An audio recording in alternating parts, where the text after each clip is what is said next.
All right, we're back with Reddit reaction right here. So this is a long post by Fight Club PR. He says Spotify needs to take action. So I'm going to respond to this paragraph by paragraph and give you the keys that nobody's going to talk about online because they're so worried about somebody judging them or restricting them in some way. It says, I'm a self-made artist. I have 19 years of multi-instrument learning, performing, learning to record, mix, master, create content, and market. It takes me months to finish one song and have it ready for a fair chance for people to enjoy it without thinking it's less than professional. He says, I play everything in each track, sing all 10 stacks of vocals, and write every painstaking second it takes to have a cohesive and enjoyable soundscape. Yet, I'm the one being charged to get in front of people on playlists. This is my first gripe with distributors even, is you're feeding a platform content and you're paying for your content to be on the platform, and the platform leverages your content to make 100x what you're putting onto the platform.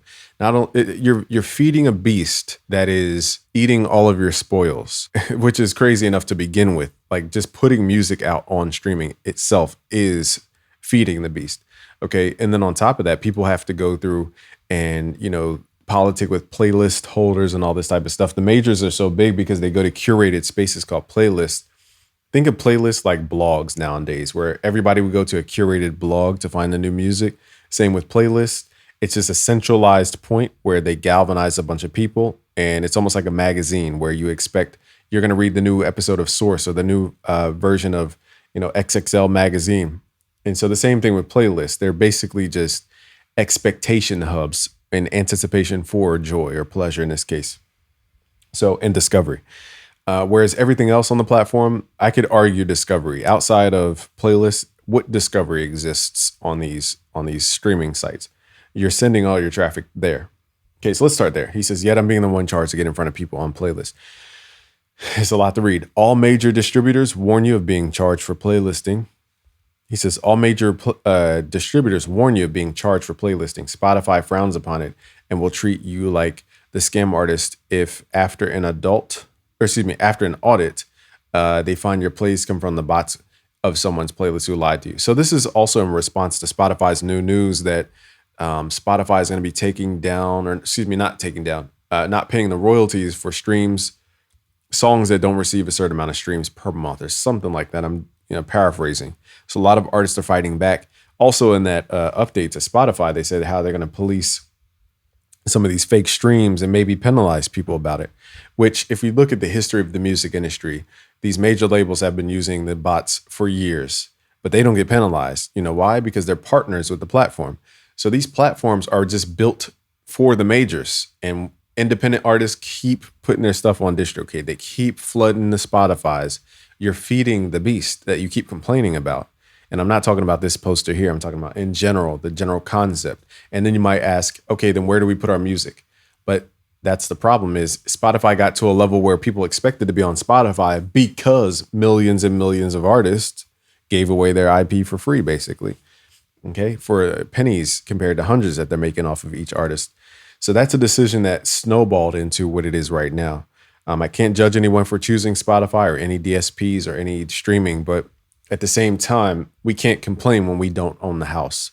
Okay, it's like trying to go to somebody else's party and take all the alcohol. It's like that wasn't your party to begin with, but you want to take all the guests from everybody else's party. Imagine you had a real party in real life. You would get beat up. That's why at the door they have frat boys who make you pay to get in. Same thing here. Social media is just a big party.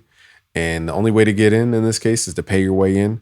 And you're not supposed to be taking people away from the party because you'll kill the vibe and become competition at that point. So the goal is don't go to the party to begin with. Do your own party and bring people to your party. So let's continue. He says, this information age was supposed to give artists a chance to get in front of people without the insane budget or backing of a label that keeps such a tight gate that only insiders of the inside can get through. Yet here we are again. People have found a way to create recurring revenue off of artists that just want a fair chance for people to decide if they enjoy them or not, which is true. But at the same time, we can't complain when we don't own the house. So I can understand and have empathy. At the same time, I have to ask, how can I complain when I don't even have the leverage to begin with? Okay. So with zero overhead and zero effort. No, that's not true. With zero overhead and zero effort, they can build a playlist of bots from large, you're talking about the playlisters? With zero overhead and zero effort, They can build a playlist of bots from larger artist catalogs. Not sure what he's talking about here.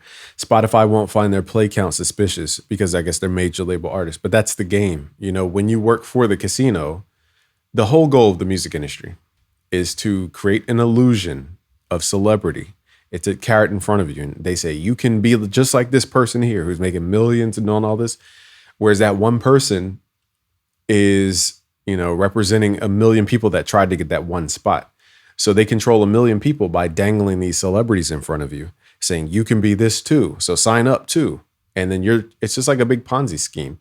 So you want to be like the MLM guy at the top of the food chain who's making $40,000 a month at the local Amway. And you're like, wow, I can make $40,000 a month. And then you get signed up to him or signed to him or under him or whatever. You're like, man, I can't figure out why I can't make 40,000. Oh, I have to recruit 100 more people because that's the math of how this is going to work. In order for you to reach that 40K, you have to keep recruiting people after you until the pyramid gets huge. The same thing here. They use one celebrity, they get millions of people to try to be like the celebrity, and they take the money from you like that because you aspire to be the celebrity. This system only works with celebrity worship. And Dorian from Group 82 talks about it a lot as well. So let me not go into too much of a diatribe. People have found a way to create, you can't complain too off of business people who are just, now the bot part, that's ethical. That's an ethical debate. But as far as zero effort and zero overhead, you can't complain if a business is efficient. That's not a good argument. Gather followers and then use that number to charge artists a fee to be in front of people. Isn't that everything though? So he's basically saying playlisters go out, they bought these playlists, build it up for fake social proof, and then they charge artists to be on the playlist. Now, one, the artist should have done their due diligence. I just got off of a live stream where another public speaker was saying how different record labels like Warner, for example, have technology where they can literally see all your data, all your analytics, how many followers of yours are fake. They have all the APIs that you would ever need to measure artist success. And so the general public doesn't have access to this. So you as a consumer need to do due diligence into who you're investing into. You know, just because somebody has a following does not mean that all their followers are real, for one, does not mean that they have influence, for two, and does not mean that they even know what they're talking about, for three. There's a ton of channels out there on social media that are just gossip channels, or they just make up stuff every day just to get, a small check from social media. It's bizarre to me, but that's what people do for a living. So it's our job as consumers to do the due diligence in this case. So again, the argument, I understand the ethical perspective, but at the same time, if somebody's that gullible to buy into a playlist, firstly, they're in the casino mindset, which is if I just put $10 into this, I'll make thousands. That's that casino lottery mindset. And they should address that before they start addressing the fake playlist, because there is no one person that's going to save you. There's no one company, no one platform, no one anything in business that's going to save you. You have to do a lot of things over time. And I've done it for many years. I could tell you that there's so many people caught up in this fantasy of, turning $1 into $1 million. It's just, that's not how business works. And they should address that belief within themselves. But at the same time, I have empathy for the poster here. So continuing on, he says, even the services that vet songs for curators to choose from take a fee to submit or pitch songs without guarantee you get placed. That's because they are running an operation that costs money, time, effort, energy, focus. I can't really empathize. I can't really sympathize, whatever the word is, with somebody complaining about business. If Spotify and all distributors call it a scam and warn artists of it, why is every playlist with 10,000 or greater followers a paid service? What if Spotify and all distributors call it a scam? Well, they might not know. This is no exaggeration. I kept a spreadsheet of curators who I contacted to be sure I never pitched the same person twice. I don't want to be that guy. So he continues, after about 100, I found not one rejected or approved a song. How does that work? After about 100, I found not one rejected or approved a song. So what did they do to it? It was entirely about a paid spot for 1 month or a package or 2 to 3 plays, but it's a distribution. Okay. You want to be in somebody's other. Here's the problem that I have to address with this poster and to everybody else with this mindset. You want to leverage somebody else's hard work of the party that they built. You want to go in and you want to take all the girls from their party. You want to go in and you want to take all the alcohol from their party so you can have a party for your benefit. but you're not giving anything to the party. You're showing up empty-handed. You would get kicked out, thrown out. The frat boys would beat you up for trying to do that type of stuff. Okay, so the same thing here. It's just digitized, but it's the same concept. If you are not throwing the party, you cannot complain if people beat you up and kick you out for trying to steal their alcohol and their other vices and steal the women at the party, especially if you snuck in and you didn't pay the door fee. So that's how like real life works. The approximate math of how we are paid out is $4,000 per million streams. Given each person listens to your song 100% all the way, all the way through, pardon me. The playlisters are charging $50 to $200 for a 1 month spot that might net you 6,000 to 10,000 streams. That's a lot of streams for guaranteed streams. That's a lot of streams. Firstly, again, I need to make all of this make sense. Nothing is owed to you as a content creator. Zero. They don't owe you traffic. They don't owe you people's attention. They don't owe a mention to you. They don't even owe to put your stuff in front of anybody. You have to come with something to trade people to get in front of.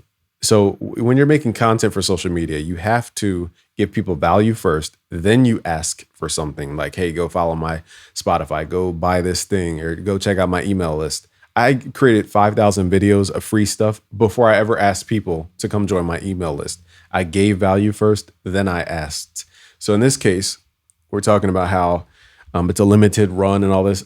But again, you don't have the traffic to begin with. You have not created enough influence to command this much attention. So you have to pay for it. It's not free. The internet's not free. You pay your monthly bill, whether you use the internet or not. Okay, so we need to start with the ISP first, internet service provider. You pay $80 to $100 a month to maybe or may not be seen on Instagram. That's off the top before you even talk to Instagram. So we need to start with the root cause, which is an entitled mindset. It says, I'd have a better outlook if I at least ran into one curator that rejected my track instead of looking to charge me without listening to a track. But again, they're not in the game of feedback. They're not going to spend 2,000 hours listening to 2,000 people's stuff for a fee to maybe or may not add them. So the poster continues to say, why are the artists so stringently audited for bots and warned not to pay for listings when any publicly used playlists worth being on aren't even hiding the fact that they are charging every artist on it? Now, I got to give this poster a little more facts because I know somebody who owned a couple Spotify playlists and they actually got caught selling the playlist spots and actually removed from Spotify. So there is a penalty for people who have these playlists. So it's not that everybody's just skating away. It's just they didn't get caught yet.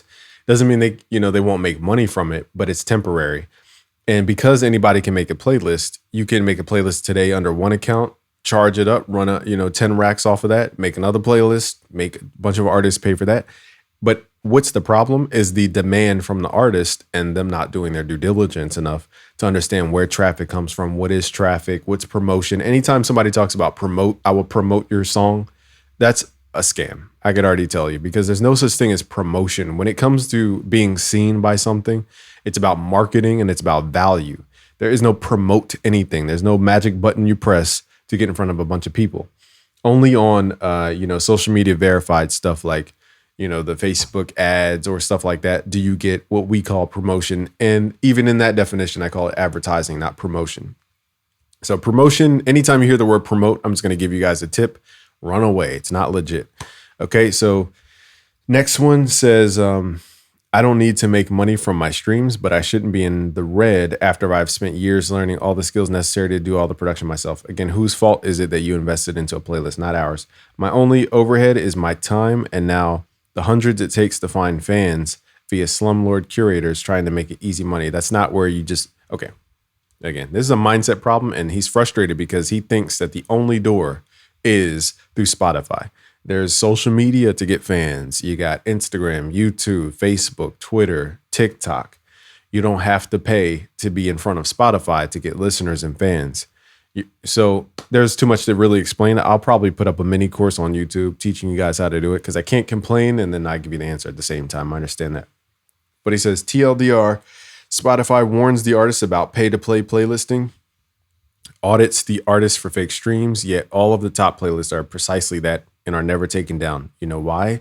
Because they're owned by the record labels Why would a record label want competition? They don't. They take out their competition. If you're going to somebody else's party and you're trying to take the girls out the party and you're trying to take the alcohol out the party and you're trying to take all the stuff that's at the party that makes the party, they're going to beat you up. It's called competition. They don't want competition.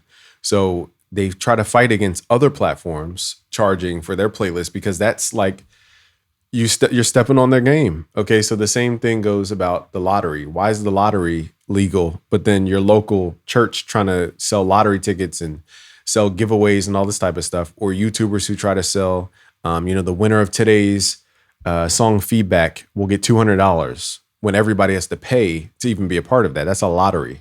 And it's illegal because they don't want competition for the actual lottery, which makes billions of dollars.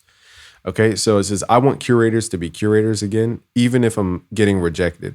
I know I'm playing a fair game. He says, I have yet to find one playlist that doesn't come with a placement package. And then he says, edit, I want to make it clear that all of my catalog is available for free on Bandcamp.